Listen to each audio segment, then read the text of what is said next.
오늘 저는 설교를 시작하면서 저의 과거의 이야기를 잠깐 꺼내보고자 합니다. 저에게 이 과거 어린 시절은 지금까지 아주 오랜 기간 동안 원망과 적개심과 그리고 복수심으로 남아 있었습니다. 여기 시제에 주목해 주십시오. 있었습니다. 예. 원망과 적개심과 복수심이 지금 남아있지 않습니다. 예, 예전에까지 아주 오랫동안 남아있었습니다. 그런데 그 원인은 저희 가정에서 출발했습니다. 지금의 가정 말고 저희 부모님과 함께 살았던 그 가정의 시절. 어린 시절의 상처와 아픔을 이제 애써 기억해내지 않으려는 이제 어떤 이런 사람의 본능 때문인지 어렸을 때 경험했던 아주 소소하고 세세한 일들까지는 다 기억나지 않지만 굵직굵직한 사건들과 그리고 그 사건으로 인해서 제가 느꼈던 것들은 생각하기 싫어도 생각나고 때로는 꿈에도 나타나고요. 그래서 청년이 되고 성인이 되어도 그런 것들은 여전히 저를 심리적으로나 그리고 또 정신적으로 많이 괴롭혔습니다. 이렇게 저를 괴롭힌 가장 큰 요인은 바로 저의 아버지입니다. 저의 유년기부터 그리고 사춘기 때까지 저희 아버지는 가정을 잘 돌보지 못했습니다. 이제 우리 어르신들은 잘 이해하실 겁니다. 소위 한량이라고 하죠. 한량.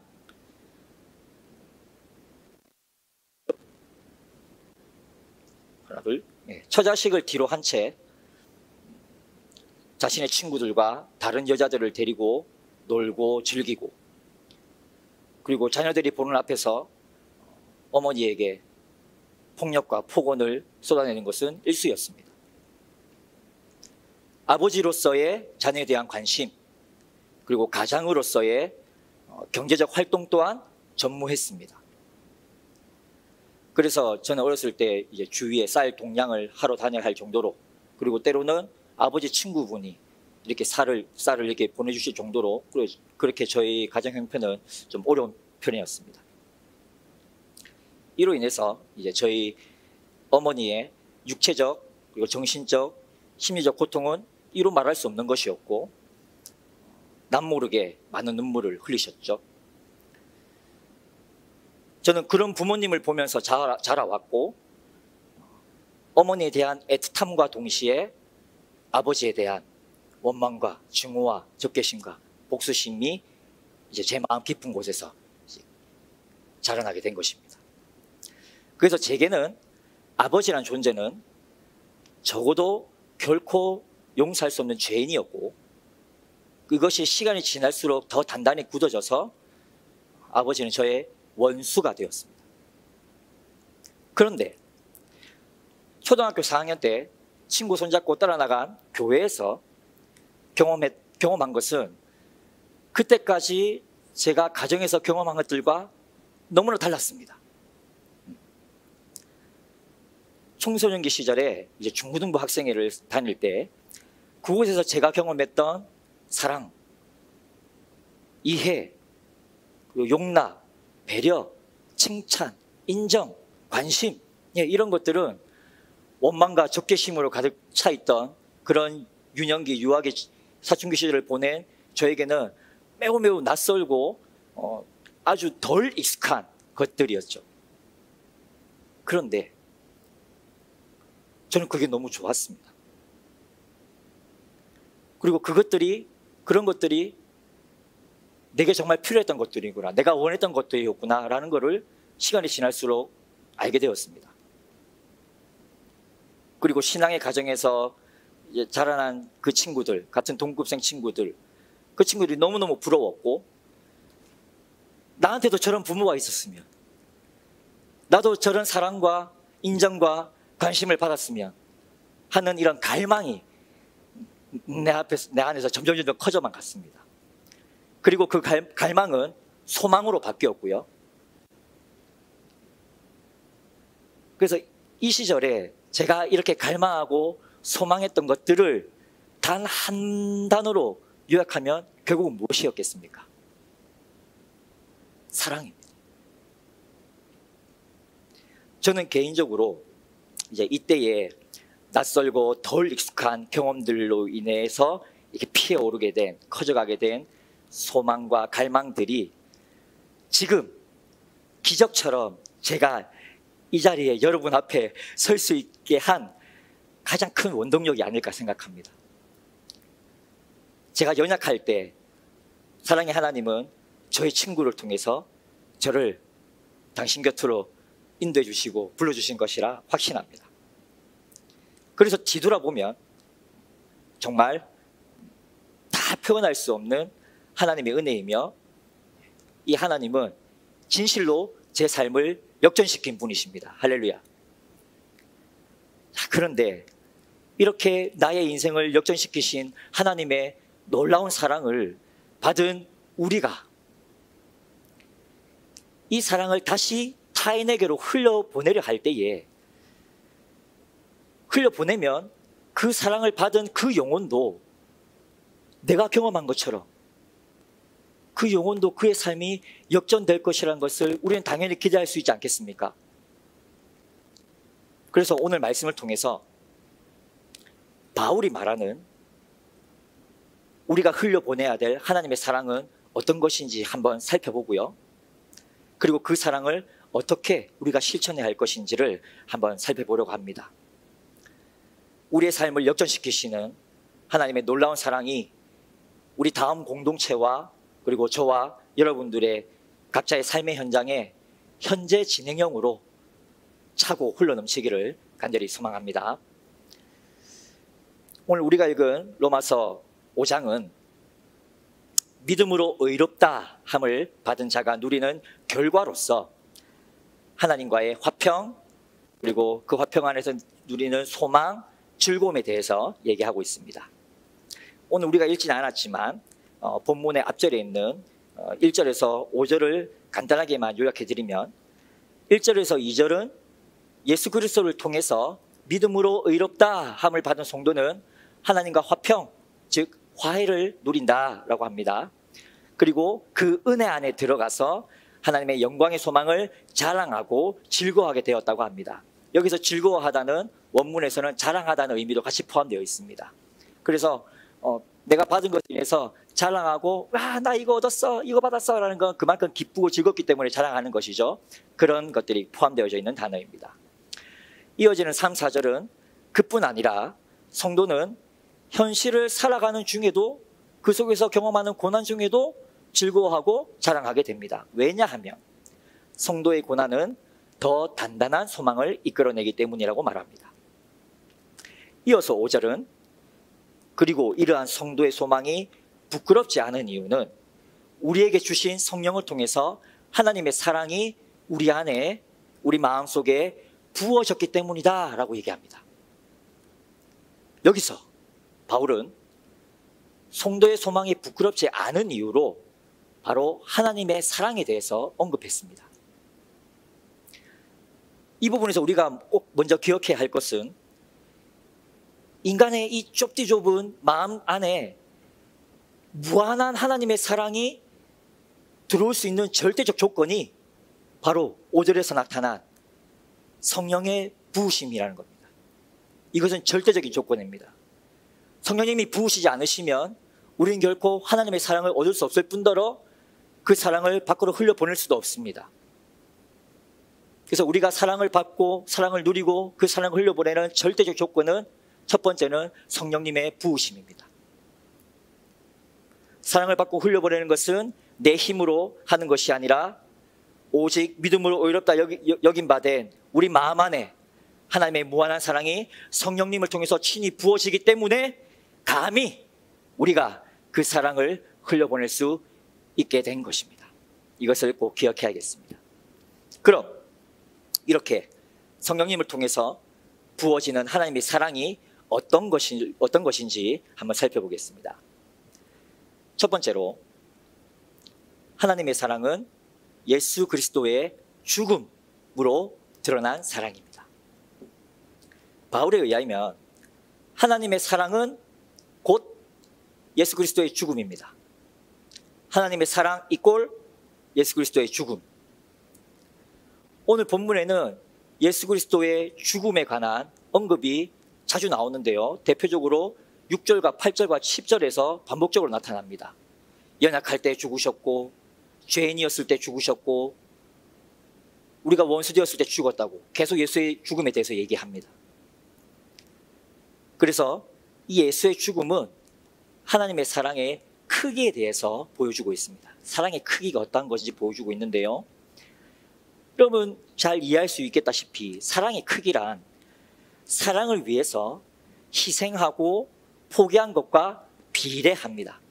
다시 말하면 포기하고 희생한 것이 크면 클수록 우리는 그 사랑이 크다라고 이해할 수 있습니다. 그리고 그렇게 받아들입니다. 하나님이 우리를 사랑하시기 위해서 선택하시고 지불하신 대가는, 비용은 바로 당신의 아들의 죽음입니다. 생명을 주었다는 겁니다. 생명을 주었다는 건 다시 말하면 모든 것을 주었다는 것과 똑같습니다. 자신의 모든 것을 바친 사랑의 극치의 이야기가 바로 이 성경의 이야기입니다. 이 세상에 어느 누가 자신의 목숨을 담보로 그 목숨을 내어걸고 사랑할 수 있는 존재가 과연 얼마나 누가 있겠습니까? 오늘 우리가 읽은 성경에는 나오지만 혹 몇몇은 있다 치더라도, 그러나 혹 몇몇은 있다 치더라는 이 말씀도 몇몇이라도 있어라는 얘기가 아니라 그만큼 죽음으로 자기의 목숨을 내어놓고 사랑하는 사람이 사랑하는 것이 그만큼 어려운 거야, 힘든 거야, 그만큼 모든 걸 다 내어준 거야, 바로 예수 그리스도가 그런 죽음으로 우리를 사랑하신 거야 라고 대변하고 있는 것입니다. 예수님은 마태복음 22장 30절 40절에서 우리들에게 내 마음과 목숨과 뜻을 다해서 사랑하라. 누구를? 주 너의 하나님과 내 이웃을 그렇게 사랑하라고 가르쳐 주셨습니다. 그런데 이 말씀은 겉으로 보기에는 사랑하라 라는 명령처럼 들리지요. 하지만 이것을 조금 더 뒤집어서 생각하면 초청의 말씀이기도 합니다. 무슨 말이냐? 너희가 이렇게 사랑하면 너희도 이런 하나님의 사랑을 누리게 될 거야. 너희가 이렇게 모든 것을 다 바쳐서 사랑하려고 애를 쓰면 모든 것을 다 바치신 하나님의 사랑이 너희와 함께 할 거야. 너희가 그것을 누릴 수 있게 될 거야. 그러니 한번 그렇게 해봐 라는 초청의 말씀이기도 합니다.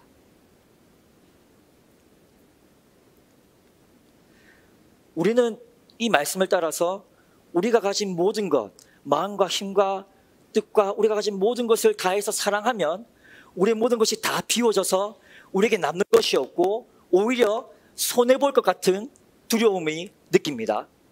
그런 것도 또 미리 예상하게 됩니다. 계산하게 되죠. 하지만 우리의 전부를 바치며 사랑할 때에 사랑을 흘려보낸 사람이 오히려 하나님의 온전한 사랑을 깨닫게 되고 그것을 누릴 수 있다는 것을 가르쳐주는 말씀이기도 한 것입니다.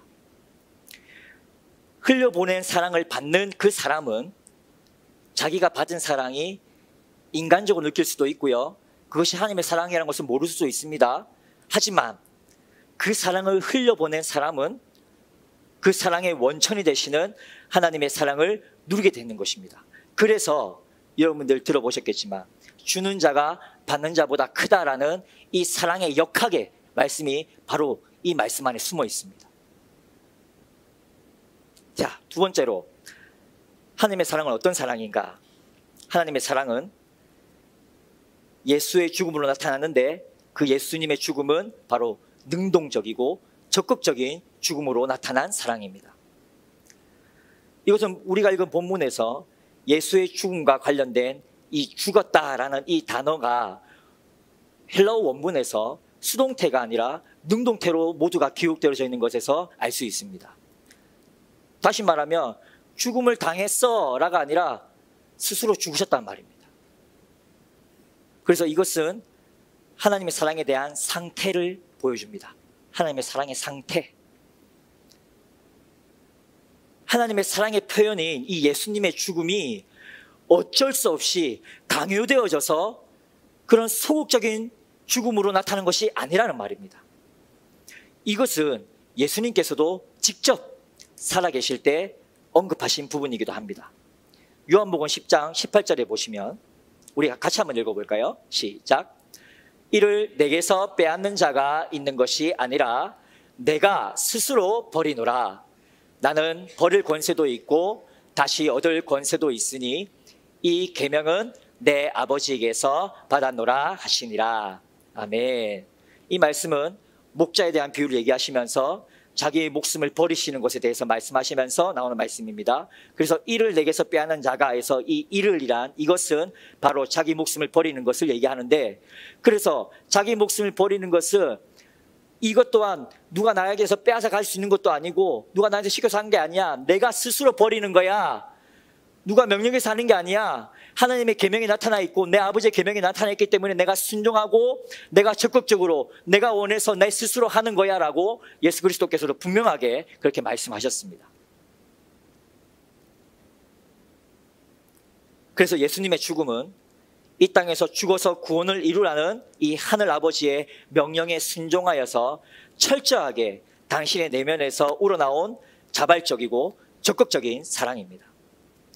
이런 하나님의 사랑은 우리가 일상에서 경험하는 사람들과의 사랑과는 완전 다르죠.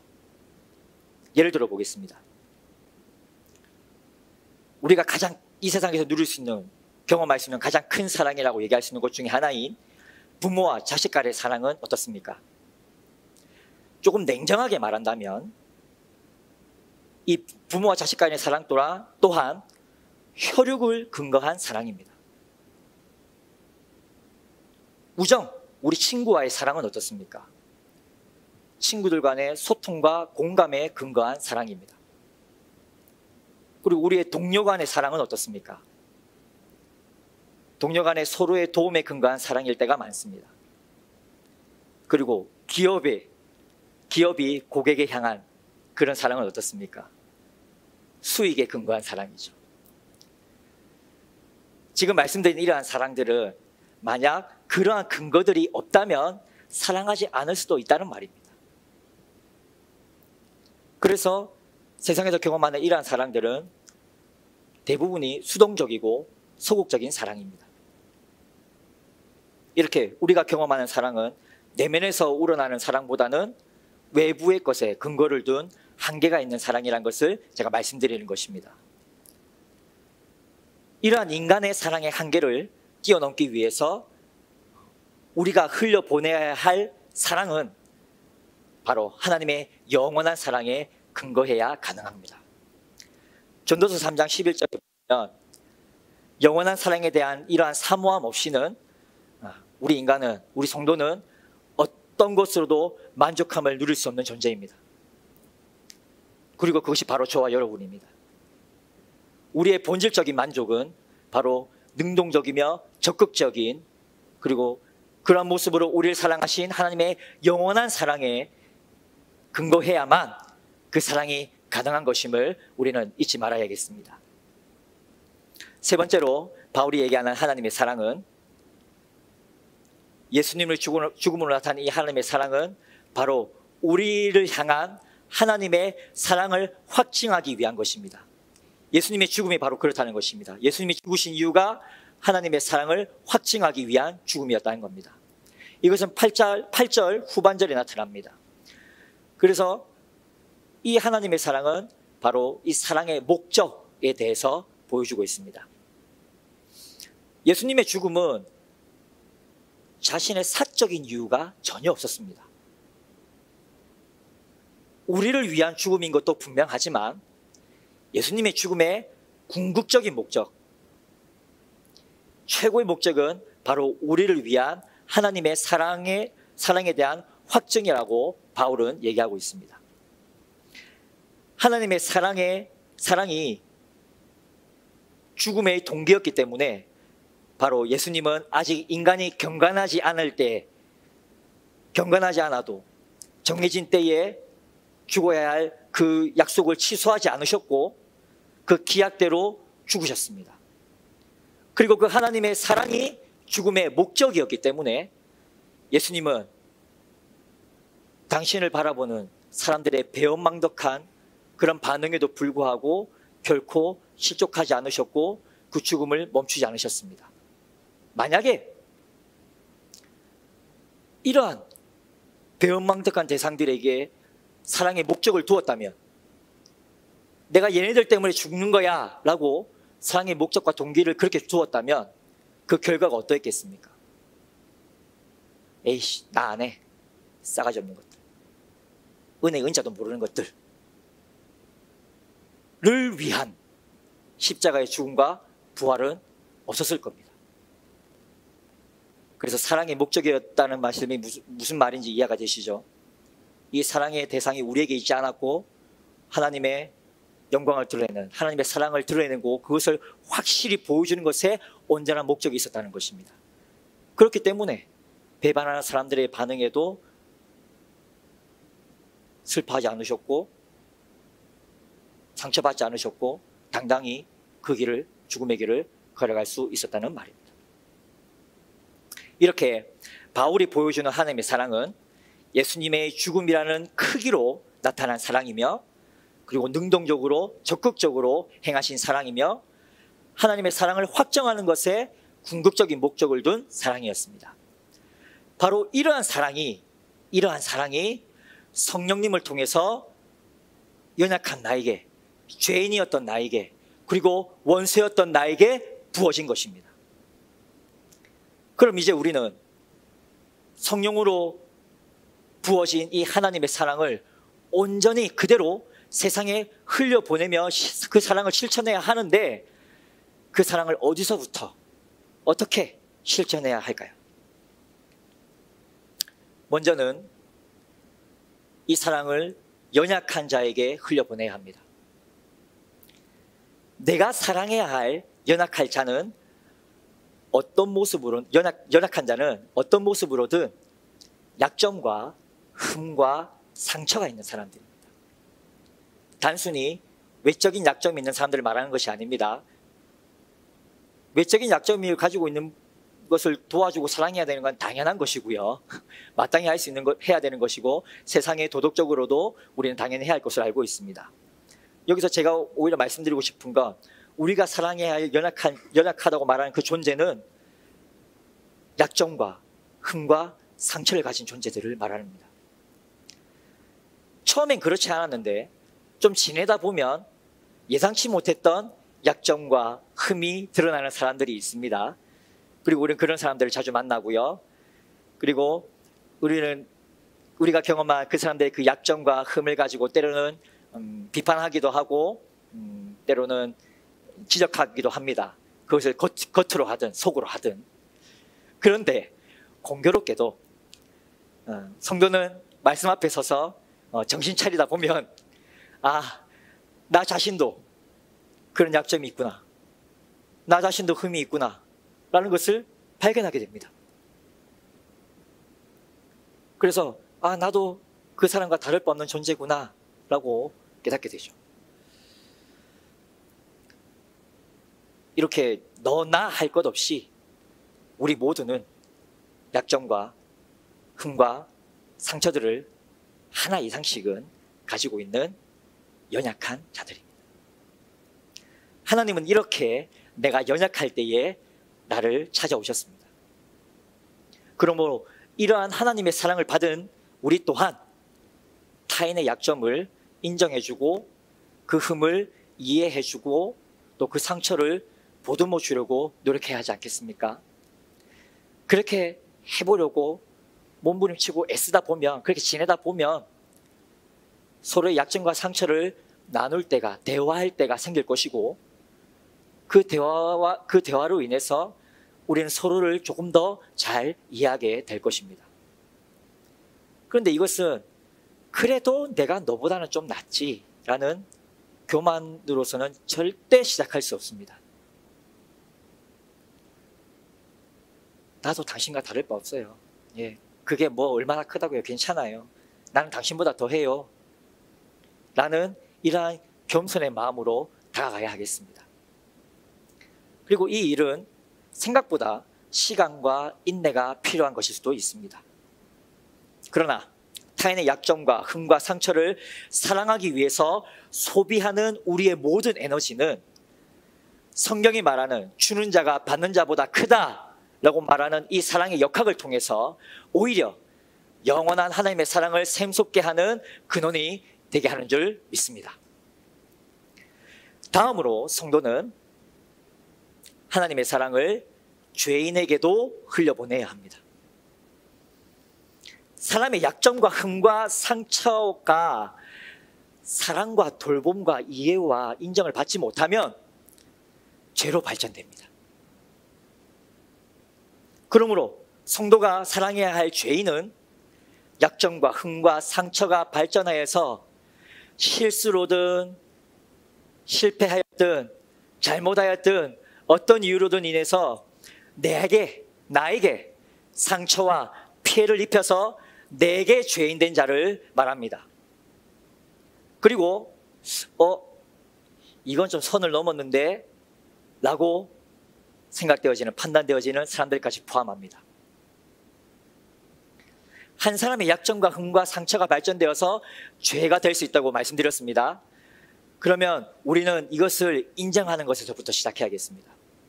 다시 말하면 내게 죄인 된 자에게도 분명한 어떤 사연이 있을 것이고, 적어도 성도라면 그 사연에 대해서 한 번쯤은 귀 기울여보고 한 번쯤은 생각해보자는 말입니다. 물론 내게 죄인 된 사람이라고 여겨지는 그와 나 사이에 일어난 사건 자체는 결코 부정할 수 없는 것이겠죠. 하지만 성도는 눈에 보이는 드러난 사실에 대한 판단을 할 수 있습니다. 누구나 판단을 할 수 있어요. 그러나 섣불리 그 사람을 판결해서는 안 됩니다. 만약 겉으로 드러난 사실에 그 보이지 않는 내면의 사연이 나의 판단과 다른 것이라면 내가 부지중에 그 사람을 정죄하게 되는 것이므로 하나님 앞에서 죄가 되는 것입니다.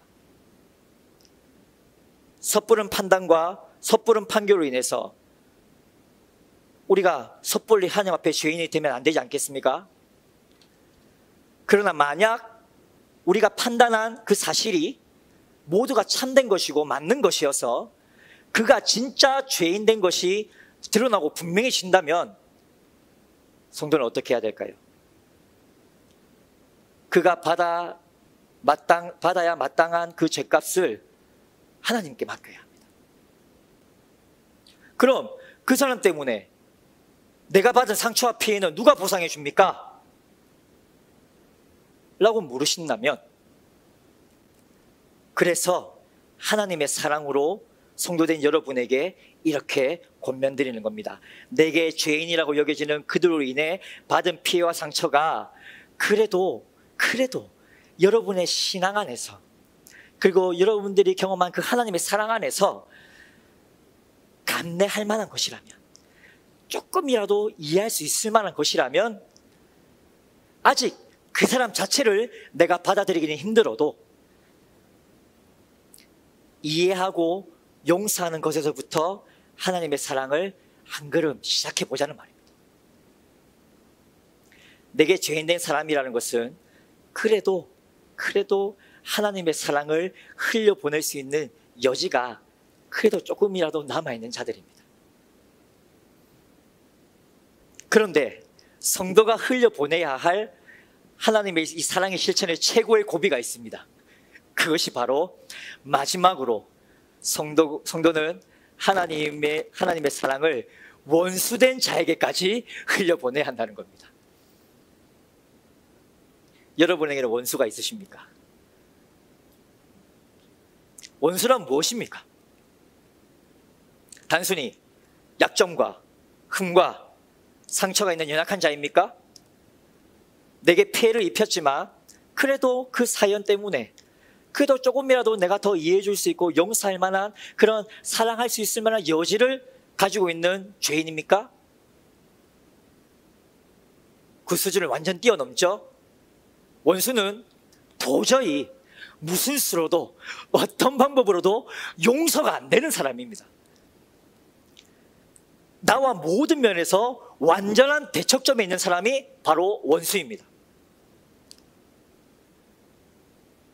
그 사람의 약점과 흠과 상처로 인해서 죄로 발전되고, 그리고 그 죄의 사연과 배경이 이해가 되고 공감이 되어도 그럼에도 불구하고 도저히 용서가 안 되는 사람이 바로 원수입니다.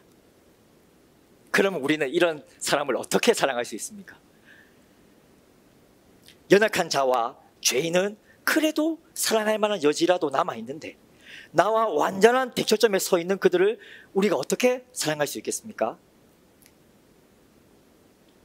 그래서 우리가 흘려보내는 사랑에는 예수 그리스도의 죽음으로 하나님의 완전한 대척점에 서 있는 원수된 이 나를 사랑하신 그 하나님의 사랑이 필요한 겁니다. 앞서 말씀드린 이 하나님의 사랑에 대해서 다시 한번 기억해 보십시오. 예수의 죽음으로 하나님의 사랑이 얼마나 큰지를 보여주셨고, 그 죽음은 능동적이고 적극적인 사랑이었고, 그 사랑은 사랑할 대상의 목적을 두어서 그 대상의 어떠함을 기대한 것이 아닌 오직 하나님의 사랑을 드러내는 것에 궁극적인 목적을 둔 사랑이었습니다. 그래서 이러한 하나님의 사랑을 인간은 우리가 어떻게 행하냐고요? 그게 우리 안에서 어떻게 실현 가능하냐고요? 예, 성령님이 우리에게 이 사랑을 부어주시기 때문에 성령님이 그 사랑을 가능하게 하십니다. 그래서 아브라함이 바랄 수 없는 중에 믿음으로 저와 여러분에게 이렇게 선포합니다. 믿음으로 이렇게 여긴 바 되어서 성도된 저와 여러분이 원수까지 사랑할 만한 사랑을 내 안에서 바랄 수 없는 중에도 능동적이며 적극적인 예수의 죽음으로 드러나신 하나님의 사랑을 진심으로 소망하고, 그 사랑이 내 안에 성령을 통해 부어지고 역사한 것을 믿는다면 우리도 그렇게 사랑할 수 있습니다. 할렐루야. 그러므로 원수를 사랑하려면 예수님처럼 내가 먼저 죽어야 합니다. 그런데 감사하게도 성도는 예수님과 함께 이미 정욕과 죄악을 십자가에 못 박고 죽은 사람입니다. 그래서 예수님 때문에 성령의 도우심으로 능동적이고 적극적으로 원수를 사랑하는 것에 우리가 한 걸음 발을 옮길 수가 있습니다. 그리고 내가 사랑할 그 원수가 내게 어떠한 반응을 보이는 것과는 상관없이 사랑하는 그 사랑으로 하나님의 사랑을 드러내고 하나님께 영광 돌린 것에 집중한다면 저와 여러분도 나의 대척점에 서 있는 그 원수에게까지도 사랑을 흘려보낼 수 있습니다. 말씀을 정리하겠습니다.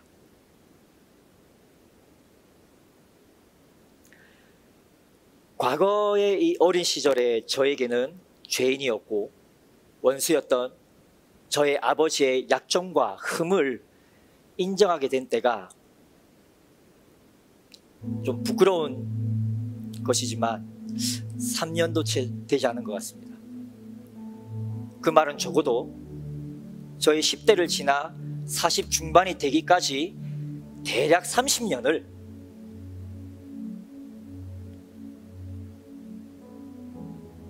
아버지에 대한 미움과 원망을 품고 아버지를 제 삶의 대척점에 두고 원수로 두고 방치한 채 이해와 용서 없이 살아왔다는 겁니다. 30년을. 그런데 이상합니다. 어느 유명한 강연 강사가 이런 말을 했다지요.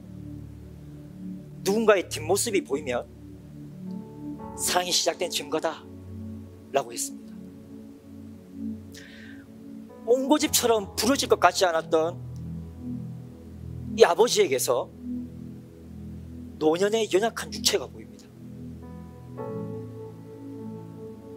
연륜과 여유가 넘치는 이 노년의 삶 속에서 때로는 어린아이와 같은 두려움과 연약한 그 심정이 느껴집니다.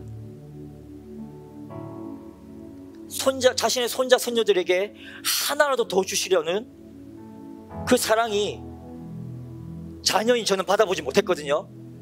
그래서 그것을 지켜보면 너무나 낯설고 너무나 어색합니다. 그런데 이제는 그것마저도 제게는 과거의 못난 부모로서의 참여로 보입니다. 이렇게 저의 삶의 대척점에 서 있던 원수였던 아버지를 나의 아버지로 다시 받아들이고 인정하기까지가 30년이라는 시간이 걸렸습니다. 이 시간이 의미하는 바는 무엇이겠습니까? 아버지를 향한 저의 사랑이 다시 무르익기까지가 30년이 걸렸다는 겁니다. 익어가기까지가. 갈라디아서 5장 22절에서 23절에는 우리가 잘 아는 성령의 9가지 성품의 열매들이 나옵니다. 성도의 삶 가운데 말씀과 기도와 실천을 통해서 배우고 경험하고 그리고 훈련되어지고 연단되어지는 과정으로 우리는 점점 더 무르익어가는 존재가 됩니다. 신학은 이것을 성화의 과정이라고 말합니다. 그런데 이 9가지 성령의 열매 중에 가장 첫 번째가 무엇입니까?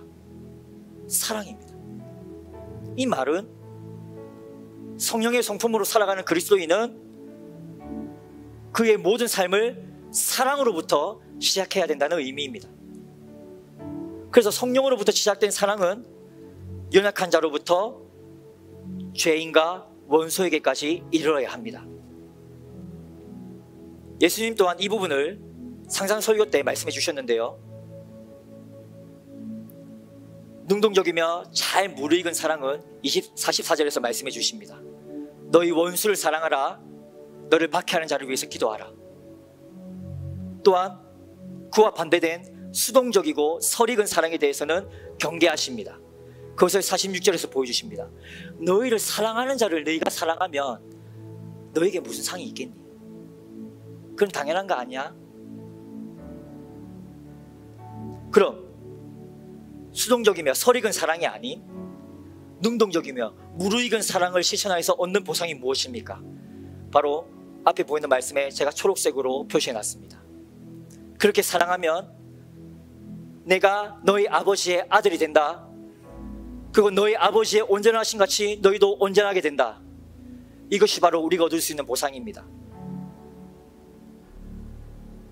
예수 그리스도를 죽은 자 가운데서 살리신 하나님을 믿어서 의롭다 여김 받은 우리 다음 가족 여러분, 저와 여러분은 오늘 말씀을 통해서 예수님의 죽음으로 드러난 하나님의 사랑의 크기, 그리고 하나님의 사랑의 능동적이고 적극적인 상태, 그리고 그 사랑의 목적이 사랑할 대상에 있는 것이 아니라 오직 하나님의 사랑을 증명하고 드러내는 것에 있다는 것을 배웠습니다.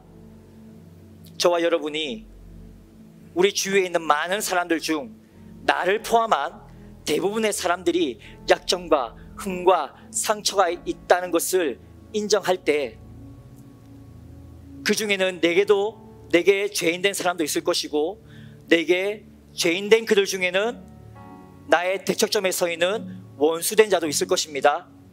그리고 앞으로 이런 사람들을 만날 수도 있습니다.